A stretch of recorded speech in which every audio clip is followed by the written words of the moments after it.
जैसा मैं कह रहा था, सिर्फ आईवीएफ एक ही इलाज है। अगर कोई कपल आईयूआई के थ्रू ट्रीट हो जाता है तो लगभग 1 महीने में भी इलाज हो सकता है, 1 से 1.5 महीने में। एक अगर आईवीएफ ही उनका इलाज का तरीका बचता है तो लगभग 2 से 3 महीने का ड्यूरेशन होता है। इसके अंदर कपल्स को क्लिनिक मिनिमम 2 3 4 बार आना होता है और स्टिमुलेशन इंजेक्शंस उन्हें दिए जाते हैं फॉर द वुमन। वो लगभग 10 से 11 दिन इंजेक्शन दिए जाते हैं। वो ज़रूरी नहीं है उसके लिए क्लिनिक आना हो, तो 3 से 4 बार क्लिनिक आके इलाज प्राप्त किया जा सकता है 2 महीने के अंदर। कॉस्ट की बात आप कर रहे हैं तो देखिए, एवरेज भारत में और ख़ासकर मुंबई में लगभग 2.5 से 3 लाख रुपए का एक आईवीएफ साइकिल होता है।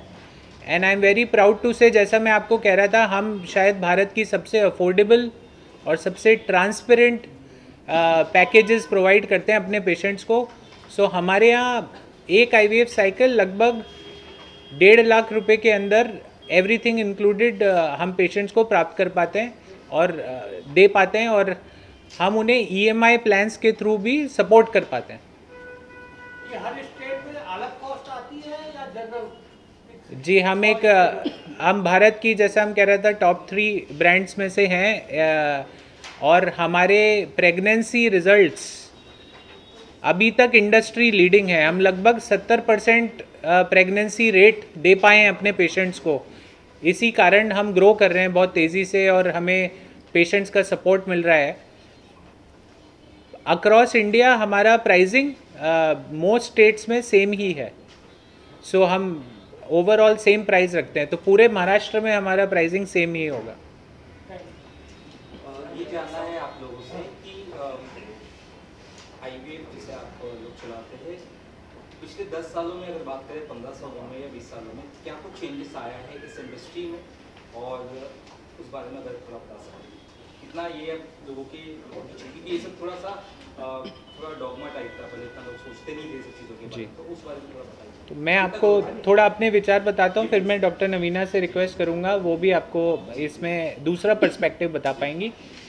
देखिए, पिछले 10 साल में 2 से 3 चीज़ें अगर अपन थोड़ा दूरी से देखें क्या हो रहा है भारत में, हुई हैं। पहला तो रिप्रोडक्टिव हेल्थ जिसे बोला जाता है, उसका मापदंड बहुत तेज़ी से गिरा है। सो टोटल फर्टिलिटी रेट गिरा है। ओवरऑल अगर हम 30 से 35 साल के एज ग्रुप को देखते हैं, 35 से 40 साल के एज ग्रुप को देखते हैं, जैसा डॉक्टर नवीना आपको बता रहे थे, पॉपुलेशन बेस में हमारे जो एग काउंट, एग क्वालिटी और स्पर्म काउंट, स्पर्म क्वालिटी 10 साल पहले और अब पाई जाती हैं, उसके अंदर गिरोतरी दिखाई दी है। पहले ये बहुत बड़ा टैबू हुआ करता था सोसाइटी में कि किसी ने आईवीएफ ट्रीटमेंट कराया है तो वो बिल्कुल ही जाके छुप के इलाज कराएगा, किसी को बताएगा नहीं। आई थिंक अब थोड़ा सा हम 10 साल में, हालांकि अवेयरनेस की अभी भी कमी है और इतना बड़ा देश है भारत, हम बहुत अच्छा कर सकते हैं, बट उन चीज़ों में थोड़ा सा ग्रोथ आई है। लोग अब मेडिकल ट्रीटमेंट की तरफ ज़्यादा मुड़ते हैं, बजाय पहले आप देखेंगे हकीम, मुनीम, रिलीजन का सहारा लिया जाता है और भी कई घरेलू नुस्खे अपनाए जाते हैं, उससे पेशेंट के लिए टाइम लूज हो जाता है। दूसरा सबसे बड़ा चेंज आया है साइंस एंड टेक्नोलॉजी में। सो जो प्रेगनेंसी रेट आज से 10 साल पहले आईवीएफ दे पाता था, अब क्योंकि इक्विपमेंट चेंज हो गया है, हम लोग जो अपनी एम्ब्रियोलॉजी लैब में एयर क्वालिटी लगाते हैं, आप बिलीव नहीं करेंगे, it is one of the cleanest airs which is ISO level 5 triple HEPA filtered. और अब एयर पोल्यूशन के कारण हर कोई फिल्ट्रेशन समझ गया है, तो मैं आपको बात समझा सकता हूँ। हमारा 3 लेयर्स ऑफ फिल्टरेशन होता है एयर जो आती है लैब के अंदर, जिसके अंदर एम्ब्रियोज प्रोड्यूस किए जाते हैं। इस सब टेक्नोलॉजी में बहुत बढ़ोतरी आई है एंड इसके कारण प्रेगनेंसी दर जो उसके अंदर भी रिजल्ट्स के अंदर पेशेंट्स के लिए बढ़ोतरी आई है।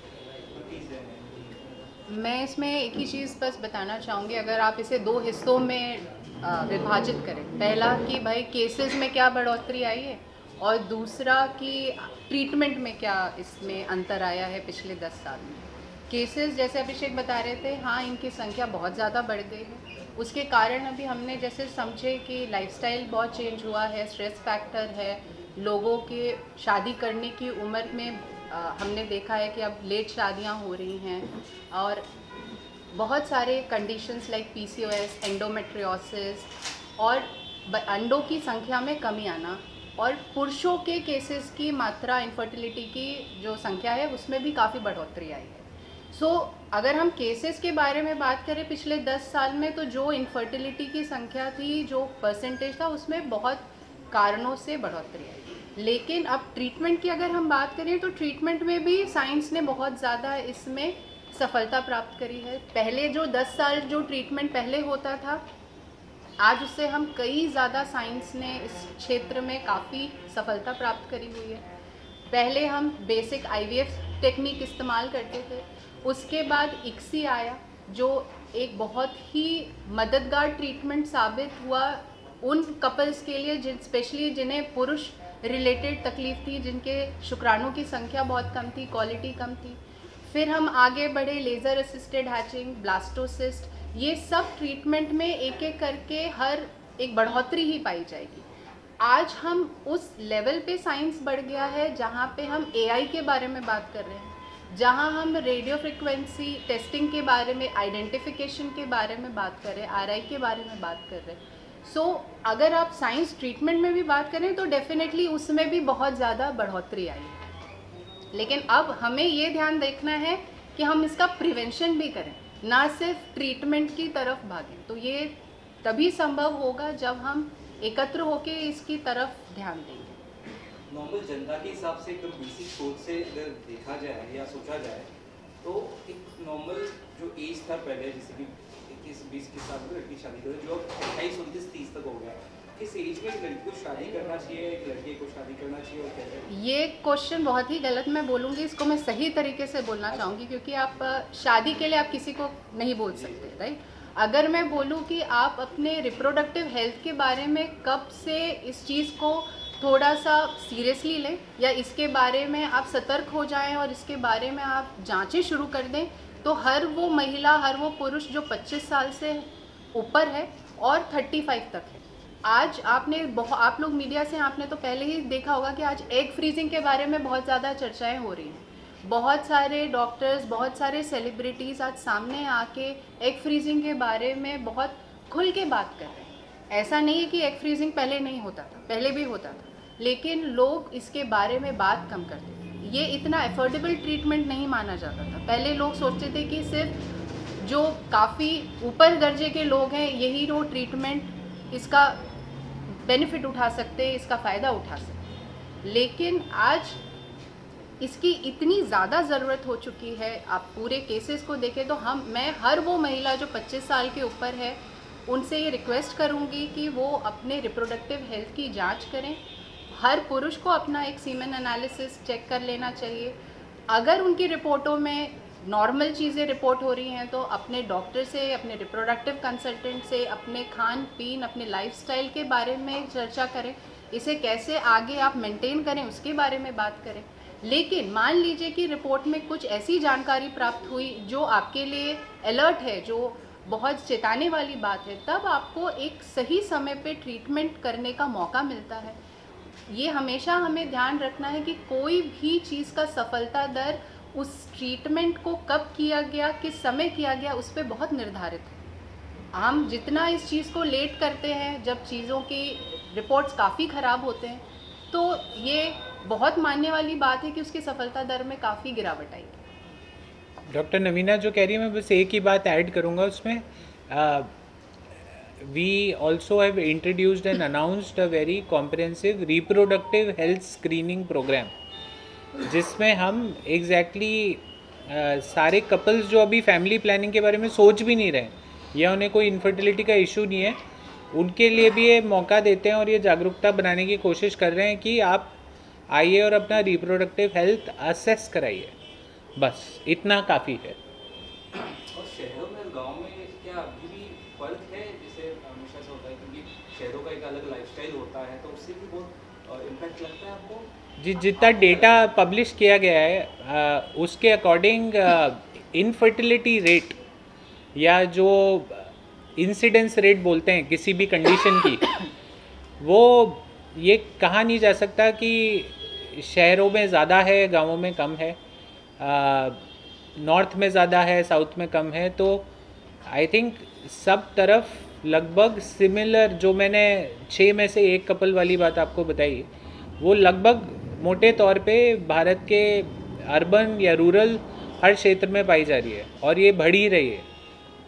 डेटा कोई बता सकते हैं आप कितना और जनता या पॉपुलेशन इस तरह के प्रॉब्लम से अफेक्टेड है इंडिया में, कितना बढ़ सकता है 5-10 साल ऐसा कुछ? जी लगभग 3 करोड़ कपल्स एस्टिमेटेड है कि किसी ना किसी इनफर्टिलिटी प्रॉब्लम से आज के तारीख में गुजर रहे हैं।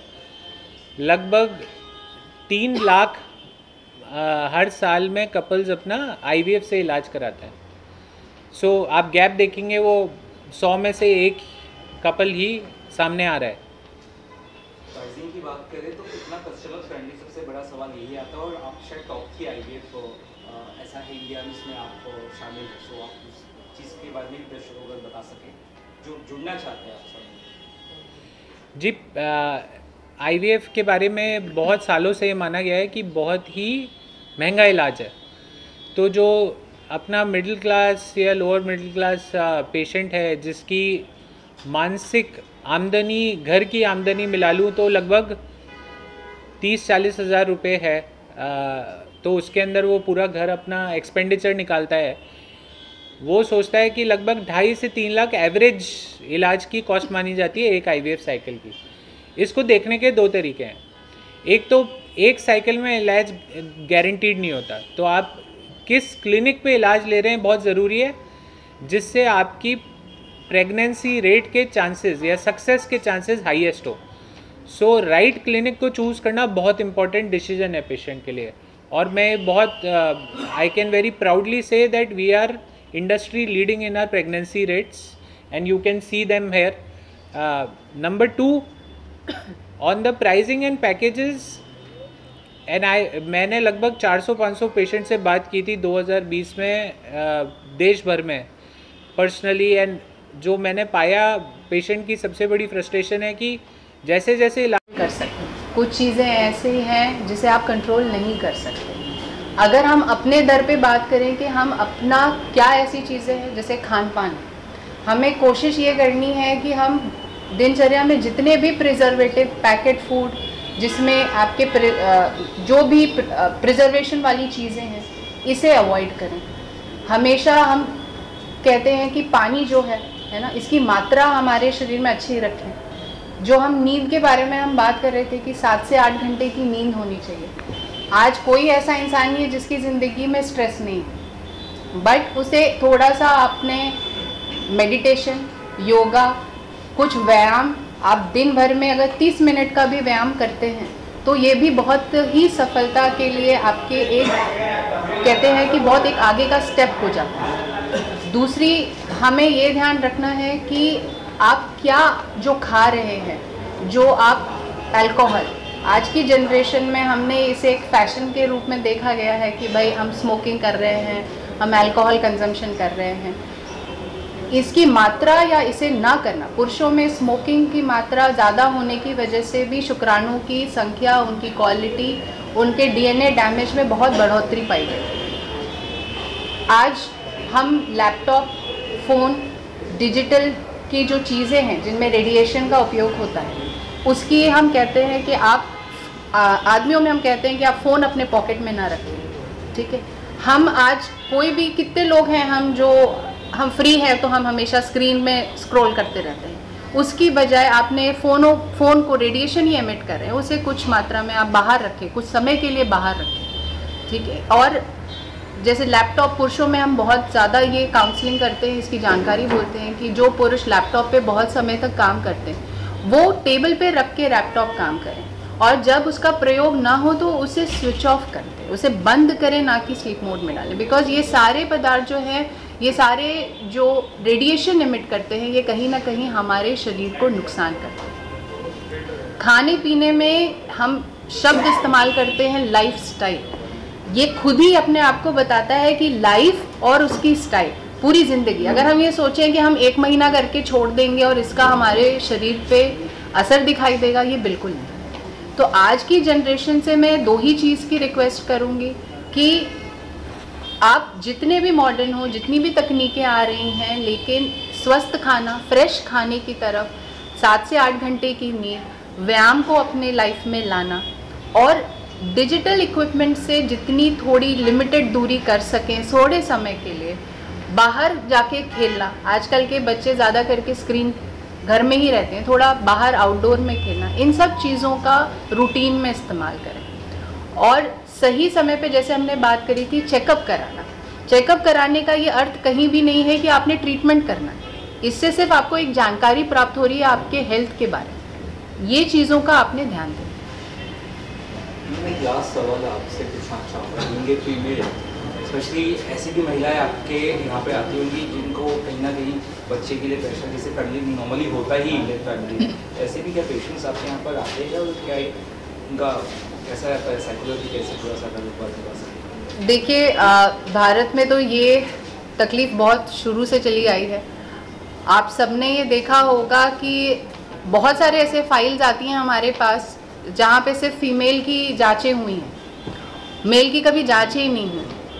तो ये आप मान के चल लें कि उन्होंने ये तो दिमाग में अपने बैठा लिया था कि ये महिला की ही गलती थी, पुरुष की कोई चेकअप ही नहीं किया। ये मैं डॉक्टर की भी मानसिक सोच के बारे में बता रही हूँ। और जब एक फर्टिलिटी डॉक्टर इसे चेक करता है, बिकॉज हमें ये पता है कि प्रेगनेंसी दोनों के 50-50% कंट्रीब्यूशन के हिसाब से होती है। सो जब हम महिला को चेक करें तो हमें एक बार तो पुरुष को चेक करना ही करना है। ये भले ठीक है उनकी रिपोर्ट नॉर्मल आ रही है, बट आप एक बार भी ना चेक करें, ये गलत तरीका है। तो आप जब ऐसे, हमने बहुत केसेस देखे कि जब हमने पुरुष की चेकअप करी और उसमें हमें फिर दिक्कतें पाई। लेकिन आज भी हमारी सोसाइटी, हम कितने भी एडवांस हो गए हैं, किसी भी सोसाइटी स्ट्रेटा को हम बिलोंग करें, ये प्रेशर महिलाओं के ऊपर हमेशा रहा है। स्ट्रगल करण्यामध्ये काही लोकांची वेळ निघून जातो, ती स्ट्रगल शिकण्यामध्ये, एज्युकेशनमध्ये, नोकरीमध्ये काही मुलीची संख्या होऊ शकतो 40-42, त्याची वेळ मुलाची संख्या ज्यावेळी कधी 30 असतो, ज्यावेळी 35 असतो, ह्या पद्धतीने अगर विवाह जर झाला, त्यांचे संबंध वयामध्ये जर डिफरन्स जर असेल, त्यांच्यामध्ये हा इश्यू होऊ शकतो का? ये जो इशू है ये शादी को नहीं देख के होता। आपने 25-28 की उम्र में शादी करे हो या आप 40, डिफरेंस के अगर लेडीज की उम्र अगर 40 प्लस होगा, हाँ मैं उसी पे आ, 35 आहे, मला कळलं तुम्ही काय सांगितलं, मला कळलं नाही। इसमें बस यही है कि औरतों में जैसे उनकी उम्र बढ़ती है, उनके अंडों की संख्या में गिरावट आने लगती है। जब हम कहते हैं 30 की उम्र में, ये गिरावट में बहुत तेज़ी से बढ़ोतरी होनी शुरू हो जाती है। 35-40 में ये संख्या में भी और इनकी गुणवत्ता में भी बहुत ज़्यादा तेज़ी से गिरावट आती है। 40 के बाद एक भारतीय महिला मेनोपॉज की दौर पे शुरू हो जाती है। आप फॉरेन कंट्रीज से कंपेयर करेंगे तो हम भारतीय महिलाएं कम से कम 5 से 7 साल पहले हमारे में मेनोपॉज, माहवारी बंद होने की प्रक्रिया शुरू हो जाती है। तो अगर वो उस औरत की उम्र ज़्यादा हो रही है, भले उनके पार्टनर की कोई भी एज हो, उनकी तो उम्र अगर ज़्यादा बढ़ रही है तो उनकी अंडों की संख्या और क्वालिटी में तो गिरावट आनी ही आनी है। तो आपके माध्यम से कुछ हो सकता है इसी बात? तो मैं यही कह रही हूँ कि अगर कोई भी इसका कारण हो, अगर औरतों को अपनी करियर पे ध्यान देना, या उन्हें कोई पर्सनल रीज़न की वजह से उनके शादी में डिले हो रहा है, या उन्हें अभी बच्चे प्लानिंग नहीं करने हैं, सो अपनी रिप्रोडक्टिव हेल्थ की चेकअप कराएं। और आज साइंस इसी चीज़ के लिए, और बिरला फर्टिलिटी ने भी ये बहुत बड़ा इनिशिएटिव लिया है कि एग फ्रीजिंग जैसी आज तकनीक हमारे पास उपलब्ध है, जिससे आप इसका उपयोग करके, आपने अगर एक 30 की उम्र में अपने अंडे फ्रीज करा लिए, अब आप किसी भी कारणवश आपने ये निर्णय लिया कि आपको 35 या उसके बाद प्रेगनेंसी के बारे में सोचना है या प्लान करना है, बट आप ये 30 की उम्र के फ्रीज अंडों का इस्तेमाल कर सकते हैं।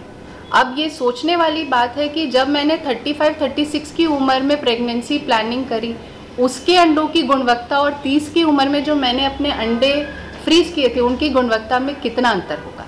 सो एग फ्रीजिंग के लिए इसीलिए हम आज की बच्चियों को आज कि महिलाओं को इस चीज़ के लिए हम बोल रहे हैं, इस चीज़ के लिए जागरूक करना चाह रहे हैं कि अपनी जांचें कराएं। और अगर उन्हें 1% भी इस चीज़ का डाउट है कि उन्हें अभी अपनी फैमिली प्लानिंग नहीं करी है, या आगे उन्हें पता नहीं कि वो शादी कब करना चाहते हैं या करियर की तरफ ध्यान देना है, तो ये एक एग फ्रीजिंग एक औरत के लिए इतना कहते हैं ना एम्पावरमेंट, उनके लिए एक बहुत बड़ा रिप्रोडक्टिव हेल्थ का एक बहुत बड़ा एम्पावरमेंट चीज़ है। इसका उन्हें बहुत बेनिफिट उठाना चाहिए।